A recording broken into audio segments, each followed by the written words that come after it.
Oke, saya ganti contohnya. Misalnya kayak apa namanya,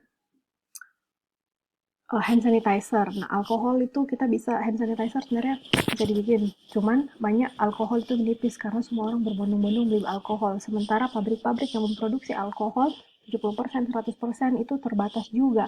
Jadi akhirnya yang terjadi harga alkoholnya naik, akhirnya harga hand sanitizer juga naik begitu. Tapi ketika orang-orang yang sudah punya memang mie alkohol, seperti perusahaan lotion, perusahaan parfum, nah mereka punya jadi instead of bikin parfum, dia bikin hand sanitizer. Kalau juga masker, jadi mungkin bahan baku masker seperti, nah ini aku masih punya nih, tinggal 10 biji, dikit sekali. Jadi misalnya mungkin bahan ininya yang langka, kain begini misalnya ya, kain begini yang kurang. Akhirnya harganya jadi naik karena untuk beli kain ininya saja karena jarang jadi harganya mahal. Misalnya seperti itu. Gitu. Oke, saya lanjut. Jadi ketika inflasi naik, ya tentunya harga bahan pokok naik, jadi bisa saja perusahaan menaikkan harganya. Karena naik harganya, jadi orang masyarakat tidak membeli. Akhirnya karena masyarakat tidak membeli, pemasukannya perusahaan turun nih. Gitu. Kemudian ada namanya cost push inflation. Jadi inflasi yang terjadi ketika uh, perusahaan harus menetapkan harga yang lebih tinggi karena uh, biaya produksinya lebih tinggi. Ngomong-ngomong kayaknya saya akan skip beberapa part karena ini baru slide 24. Sedangkan total slide-nya ada 51. Jadi saya akan agak cepat di beberapa tempat ya. Jadi ada namanya cost push inflation, jadi inflasi yang terjadi ketika perusahaan harus kasih naik harga barangnya karena biaya produksinya lebih tinggi. Ada juga demand pull inflation, jadi inflasi yang terjadi karena permintaan tiba-tiba naik, akhirnya akhirnya perusahaan harus ini perusahaan harus menaikkan harganya supaya permintaan agak-agak turun gitu, supaya dia bisa memenuhi supply-nya kayak gitu. Jadi ketika produk dan jasa di harganya naik karena semakin banyak orang yang minta. Seperti ini waktu orang panik masker. Nah sekarang kan masker kembali ada yang harga normal, ada yang masker yang bisa dicuci, yang bahannya beda, masker kain yang ternyata ngefeknya juga. Asal kita nggak sakit itu bisa, itu cocok. Jadi orang bilang, masker susah nih, kasih siap itu masker untuk ini. Tapi sebelum saya digosipi, ini saya sudah simpan sejak Januari ya. Aduh, jadi ada bisa sudah diambil. Uh, jadi bukan saya menumpuk, ini juga saya cuma punya sedikit sih. Bukan yang sampai puluhan dos, enggak. Saya cuma punya intermezzo. Saya waktu bulan uh, bulan Januari itu ada orang Korea, saya seperti ceritakan ada orang Korea yang hubungi Bram, terus Bram tanya ke saya, Pak Bram tanya ke saya, Muki ekspor masker, orang Korea cari, orang Korea sampai cari masker sampai ke Indonesia. Padahal ini orang tadinya kayaknya ekspor impor apa gitu, jadi makanya ini. Tapi karena kebutuhan masker di Korea melonjak tinggi, jadi akhirnya karena saya takut akan hal itu, jadi saya beli N95 sama masker biasa.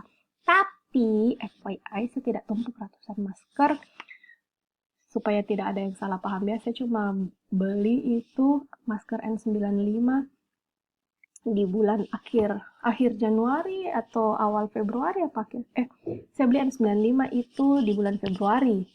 Oh iya, itu orang Korea juga Februari paling bukan Januari. Pokoknya saya cuma beli N95 itu totalnya 5 dos, sama masker biasa saya cuma beli mungkin kayak 10 dos. Itu pun untuk keluarga aku ini sama pegawaiku. Nah sekarang sudah menipis nih, berat. Oke, jadi karena demand yang semakin tinggi, maka harga masker untuk masker-masker seperti ini tuh sudah menarik sekali nih. Ini saya mesti beli dulu sebelum saya beli di satu kotak 100.000, padahal biasanya 30.000 untuk bulan Februari. Nah, seram. Jadi karena demand konsumen semakin tinggi, maka ini. Nah, itu juga sama N95. Waktu orang Indonesia masih santai-santai, dengan harga masker itu saya masih dapat satu box N95 isi 20 itu 660.000 rupiah. Tapi saya juga nggak beli yang 600.000. Nah kemudian saya beli waktu dia harganya sejutaan. Nah tapi sekarang kalau kalian cari N95 harganya sudah gila. Dan sejutaan itu satu box begitu. Ada juga yang saya dapat 7,5 sih, tapi bahannya lebih tipis. Kenapa jadi bicara masker? Pokoknya intinya inflasi ada juga karena demand pull. Oke, jadi strong consumer demand, jadi produksi produk jadi shortage, jadi kekurangan. Akhirnya dia mengantisipasi dengan menaikkan harga. Gitu. Karena strong consumer demand bisa menekan wages and reduce unemployment. Jadi karena ini jadi unemployment jadi berkurang, pengangguran berkurang karena perusahaan harus kasih naik produksinya, jadi dia ambil pegawai lebih banyak. Interest rate jadi tingkat bunga represent the cost of borrowing money. Ini saya sudah jelaskan tadi ya. Jadi kalau perusahaan meminjam uang di bank, pasti ada bunganya. Kalau kalian pinjam uang juga, kalau perusahaan pinjam uang di fintech itu hati-hati karena banyak yang abal-abal ya. Kalau kita pinjam di fintech, malah bunganya bisa lebih tinggi. Saya pernah dengar cerita, baca di berita, itu ada yang sampai 20%. Padahal BI menetapkan bunga itu uh, sampai 5-7% lah ini BI tetapkan. Jadi BI yang meregulasi berapa tingkat bunga yang wajar. Nah, tapi kalau tingkat bunganya sampai 20%, 30%, wah itu sudah tidak wajar. Gitu. Oke, saya skip supaya cepat. Jadi misalnya seperti ini ya, ini saya contoh Amerika lagi ya. Jadi faktor-faktor makroekonomi itu bisa mempengaruhi harga saham, jadi nilai dari perusahaan. Jadi ini tahun 98, ini di Amerika ya, bukan di Indonesia, makanya dia stabil-stabil. Jadi ketika makroekonominya bagus, maka harga sahamnya juga jadi semakin tinggi. Harga pasar produk itu dipengaruhi oleh total demand, supply, berapa banyak produk tersebut dipasok ke pasar, kemudian interaksi antara demand dan supply menentukan harga pasar. Kalian tahu toh yang kurva permintaan dan permintaan dan pasokan, demand dan supply ketemu di tengah namanya titik equilibrium. Nah, kemudian demand dan supply ada namanya demand schedule yang mengindikasikan kuantitas produk yang akan diminta oleh konsumen pada harga-harga tertentu. Quantity demanded is higher when the price is lower. Jadi ya semakin rendah harga, permintaan akan semakin tinggi. Jadi kalau harganya, jadi ini kurva supply. Semakin tinggi harga, ini supply, ini demand ya. Semakin tinggi harga, semakin banyak produk akan diproduksi. Nanti harganya jadi turun. Kalau demand semakin rendah harga, permintaannya semakin tinggi. Semakin tinggi harga, permintaannya semakin turun. Di mana titik supply dan demand bertemu, itu namanya titik equilibrium, harga equilibrium. Seperti itu. Jadi misalnya ketika suatu komputer harganya $1.000, maka demand konsumer 25.000, tapi perusahaan cuma mampu produksi dengan tingkat harga begini, perusahaan cuma mampu produksi 10.000.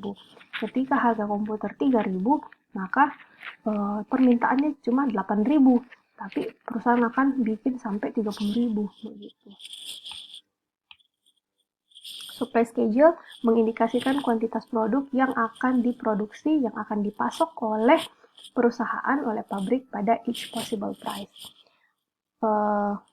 Kuantitas barang yang disuplai itu lebih tinggi ketika harga lebih tinggi.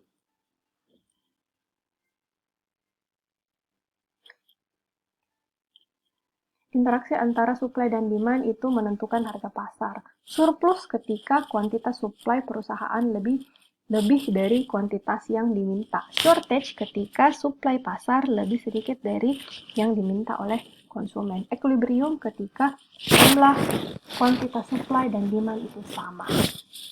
Itu teorinya. Ketika ada pergeseran permintaan, maka equilibrium price-nya akan bergeser. Kemudian increase product popularity. Kalau produk semakin tinggi, semakin populer, semakin tinggi permintaannya, maka barang-barangnya akan semakin berkurang. Kemudian shortage is corrected. Shortage, kekurangan barang itu akan dikoreksi ketika harga naik ke level di mana kuantitas itu menjadi sama dengan quantity demanded.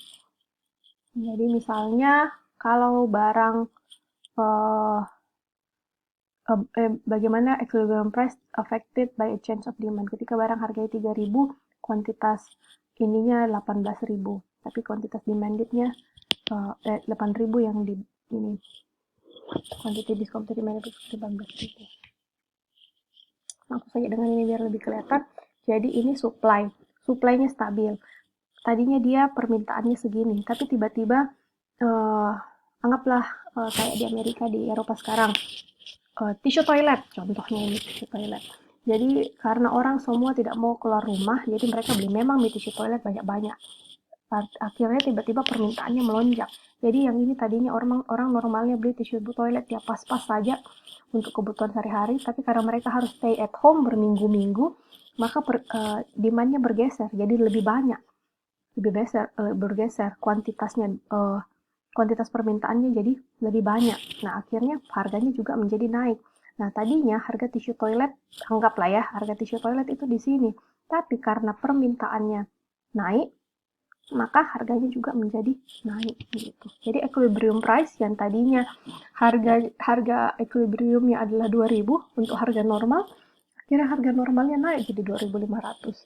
Yang sama sekarang, dulu masker harga normalnya adalah 1.001, tapi karena permintaan sekarang naik, biar itu 10.000 masker, 10.000 satu biji, aku tetap beli karena ya memang sudah begitu, permintaannya terlalu tinggi, sementara supply-nya sedikit. Jadi seperti itu.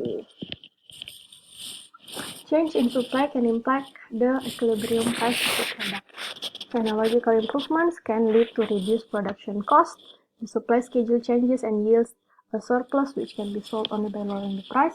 The surplus is eliminated when the price decreases to a level at which the quantity supplied equals the quantity demand. Jadi perubahan dari pasokan itu bisa mempengaruhi equilibrium price. Jadi kalau ada juga, ini kan tadi saya kasih contoh kalau dalam pandemi. Tapi kalau misalnya dalam keadaan situasi normal, biasanya perubahan teknologi itu juga bisa membuat production cost jadi turun. Jadi misalnya dulu harga handphone zaman dulu itu kan yang 2 juta, yang 3 juta itu sudah kayak paling bagus sekali dan kita rasa mahal sekali nih. Nah, tapi ketika jadi handphone yang cuma bisa telepon dan SMS, dulu harganya 2 juta, 3 juta, bahkan 5 juta. Itu cuma bisa Nokia atau cuma bisa telepon, SMS, suruh ada radio, sama game, snack. Tapi sekarang handphone kayak begitu harganya tinggal 500.000. Kenapa? Teknologi improvement semakin canggih, jadi biaya untuk bikin handphone dengan level begitu, kapasitas yang sederhana, harganya semakin rendah. Surplus itu tereliminasi ketika harga turun. The level which the quantity supplied equal the quantity demanded. Jadi kalau misalnya supply-nya yang bergeser, demand tetap, terus tiba-tiba overstock, misalnya ini orang banyak bikin hand sanitizer. Nah, tapi ketika pandemi sudah berakhir, tapi orang masih bikin hand sanitizer banyak, tapi permintaannya sama, maka supply-nya yang akan bergeser. Gitu. Jadi yang tadinya harganya tinggi, ketika barangnya masih banyak tapi sudah tidak laku nih, maka harganya akan turun. Ada yang bisa kasih contoh? Kayak apa kira-kira barang yang tadinya laku sekali, kemudian ketika dia tidak laku nih, harganya jadi turun. Nah, coba nanti komen ya, bukan komen di YouTube, komen di grup atau komen di thread. Kemudian factors influencing market prices. Jadi faktor-faktor yang mempengaruhi juga harga pasar adalah consumer income. Tuh, mau habis 15 menit.